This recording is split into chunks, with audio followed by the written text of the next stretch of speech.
All right, on this episode of Bowks Talking Bouts, always got to give a big shout out to the sponsors, Sovereign Extract. You can check them out for some great CBD oils, a variety of CBD and THC cartridges, also some hybrid options too. And USG Canada, they're putting out great apparel for boxers, MMA fighters, and also for fans alike. We've got a big card going. It is LFA 92, and it's taking place on Friday, October the 2nd. You can check that out on UFC Fight Pass. Going to be a great event going out of Kansas there. We've got Justin Wetzell and Jordan Mapa going at it, and I've got Justin on the show right now. How's your day going so far, man? Oh, great, dude. I just finished my second and final workout of the day and honestly of my camp, if you will. Yeah, it was my last day of sparring, training, everything. Usually things don't fall together and like perfectly, but I can say they have so far, and I'm looking forward to next week, man. Absolutely. I imagine you're excited just with the backdrop of like the last two cancellations, obviously beyond your control, but still, I imagine there's a compounding sense of like really wanting to get out there. Oh, absolutely, man. I wasn't having a midlife crisis, but I missed the past two events for LFA, and that was kind of digging at me. And I'm 28, and I've been training very hard, just being ready for anything short notice to come up, and been sending prayers to whatever God or universe out there to just give me an opportunity. And very shortly after, I got a call last Friday for this matchup, and it was a no-brainer for me, man. Yeah, because I was actually going to ask about that with the short notice nature of the fight, but I mean, you just underscored it with like the whole staying ready, being constantly prepared kind of thing, and yeah, I imagine you were chomping at the bit. So I mean, who made you privy to the opportunity? You get the call from Matt Dodge there, and then things start rolling after that, or how did it go down? Yeah, I was actually at my house watching fights on Fight Pass and playing poker with some friends in the garage, and my manager texts me, Joey, and he's like, "Hey, we have this matchup. This man's already accepted. What do you think?" I passed it along to some others. They liked what they saw and gave me the green light, and the rest is history, man. Yeah, and it lends itself well to what it seems like your timeline is and just general goals and whatnot. Like, it seems like you're looking to get a good victory here and then even take another short notice fight and end up on Contender Series there. Like, how important is it to get to that Contender Series level and stuff like that? Because that seems like it would be a great platform for you, especially if you get a great win here. That means everything, man.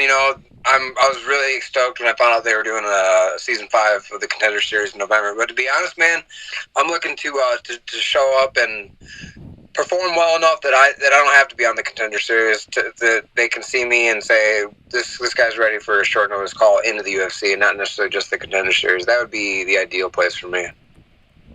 Yeah, because this could function in a similar way. Like, if you have a great performance, they could put you up to that level, and certainly a level you're at anyway. But I mean, I'm kind of wondering, just with the short notice nature of this fight, if you've gotten any kind of chance to, I guess, check out tape on your opponent, or is that not something you generally do anyway, and you just kind of focus on your own efforts and not be preoccupied so much with what the other guy's looking to do? No, I'm a nerd who fights, dude. As soon as I found out who the person was, I was watching tape instantly, and probably watched I've watched all his matches available online, and kind of gauge his sense of his fighting style, and yeah, it's just something that I'm always going to do. I'm always going to analyze and go over tape and look at tendencies, including myself. I gotta see what other people can see about me and see what my weaknesses and tendencies are on tape. So yeah, definitely. Yeah, I imagine that's like something you're doing in the gym, like a lot of like recording it and then I guess breaking it down after. Is that the general methodology? Yeah, absolutely. Recording myself and like having other people dedicated to like just watch and give advice that that you can't really see while you're doing, but they can offer that perspective from outside the cage. Oh, 100%, man. And I thought it was cool that yeah, you've been with Team Elevation for as long as you have, like almost 4 years to this point. Like, it seems like I mean, they've always been a great team, but it seems like they've just made such great strides in as far as like being like as prominent as they are in the MMA sphere. Like, how much do you credit Team Elevation for just the success? And I guess moreover, what's it like being part of a gym and an overall culture like that there? I give so much credit to my team, man. When I came here, I thought I was someone that was okay at fighting, but I quickly learned that I didn't really know much about fighting at all when I got out here. And just being surrounded by bodies and people that want the same exact goals as you is it's just going to be a matter of time till you get there. And not just the coaching of like how to throw punches and kicks, but behind the scenes too, taking the right fights, recovery, making sure your brain's okay before you go in and spar. It's just so many different things other than just like the techniques of fighting that I've learned and picked up from my team since moving out here. Yeah, it feels like such a nuanced, kind of like all-encompassing, comprehensive team out there and whatnot, and just the bodies you're able to work with too. I mean, like Cory Sandhagen, and just like coinciding with the preparation for the Marlon Moraes fight there. So beautiful thing, like the classic iron sharpens iron kind of thing. Yeah, it's lined up perfectly, man. I've been helping Cory a lot, like getting ready for Marlon. So in order to help him, I've got to be in top shape too. Otherwise, I'm just going to get hurt during those training sessions. So me helping him get ready has helped push myself to be like in fight shape and ready. So when I got that call for the fight, it was no doubt for me. You know, I'm super sketchy about taking short notice fights. That's not something I do, but I was in fight shape. And when I got the question of, do you want to fight? Like, are you able to fight? Weight was not an issue. Conditioning wasn't an issue. There was not a single second doubt or guess about it, so it was a very easy answer. Yeah, and this fight being at featherweight, but it seems like you're looking to navigate the bantamweight trek going forward. So is that kind of just the general like methodology you'd like going forward? Like maybe if the fight makes sense at 145, you take that, but 135 is sort of the division. Definitely, if it makes sense at 145, for sure. But going forward, like for instance, if the UFC needed a featherweight last minute, then I of course I'm going to jump in there. But 135 is going to be my main weight class going forward. Yeah, and your frame lends itself well to the division. I mean, at 5'9", I was seeing that you'd be the second tallest bantamweight in there, fittingly behind Cory Sandhagen there. So, like, is there a level of, like, super regimented diet that goes into that? Like, to get to that weight, do you pretty casually get to 135? Like, what's the methodology for getting your body ready for that division? I've got to be pretty disciplined. I wouldn't say it's hard. I have to be very disciplined, though, with my diet. I incorporate very whole foods, very clean, and I try to keep it as organic as I can with my diet. And it's just, like I said, it's not hard. It's just being disciplined, drinking a shit ton of water, eating a shit ton of vegetables, and eating clean, like organic meats is really the key for me. I know everybody's different, but when I'm not eating, like, how do I say this? When I'm consuming like sugars and like processed carbs and stuff, then it's easy to like fall into that. But once that's out of your diet and you're incorporating like a clean, healthy, whole foods diet, it's the weight just sheds off, and it kind of becomes you crave like the food, the taste of like health food more so than like the junk. You just kind of got to detox that out of you. Yeah, well, I think I'd even seen you put out tweets about that. Like you tried to eat a donut and you were like, nope, had one bite, and I'm like, not for me. I'm gonna stick with the diet. This is making me ill. Yeah, it was my last fight when I backed out due to injury. I took a bite. And it was just like it tastes better after like the victory and after all the hard work. So I was like, I didn't get to fight, and now I'm here trying to indulge in this crap. I just felt like a big bite of guilt. It did not sit well. Yeah, I thought it was funny too that you had like I think it was a tweet a while ago where you were talking about how like some people have issues with like, alcohol and drugs, and that's not necessarily your bag, but it's like, that sugar gets me. Like I thought that was funny. It is, man. Those refined carbohydrates, they're so addicting for me, man. I'm sure for everybody too, but yeah, man. Sugar's my crack. Oh, no doubt, man. And yeah, I also liked the shout out to black coffee you put out there. I mean, it's the best way to prepare it for my money there. But kind of getting back to the fight related stuff here, I was curious to get your perspectives on this because I was noticing you have a pretty good amateur backing, like with the 10-0 amateur record from what I was seeing there and whatnot. Like, it seems like that's becoming more and more of a part of the sport whereby people do have that amateur learning curve, and just the amateur scene in general seems like it's growing. So can you kind of talk about that, and I guess just what the amateur run did for your progression and what you're doing now as a professional? Yeah, I mean, obviously it's going to get you adapted to like the behind the scenes, leading up, the build up, the mental game, and getting your fights in the cage too. Very important. But there's a lot to learn, and if you're just going to jump in and fight professionally right out of the way, you're going to miss a lot of things that you could have learned from your amateur career, and not just in the cage either. Like the build ups, the stress leading up to it, like learning how to properly cut weight for an MMA fight. It's totally different than if you wrestled where you're cutting weight 3 or 4 times a week. The ticket sales, being able to market yourself, there's so much to take in from amateur career, or from the amateurs rather, because you're not making any money as an amateur. It's kind of hard to call it a career, but just being around it, and I think progressing it slowly. For myself, I kind of had a longer amateur career because when I began, I knew that I wasn't the most talented person. I knew it was going to be a long road, so I had 10 fights over 5 years, roughly 2 fights every year, and just slowly built into it.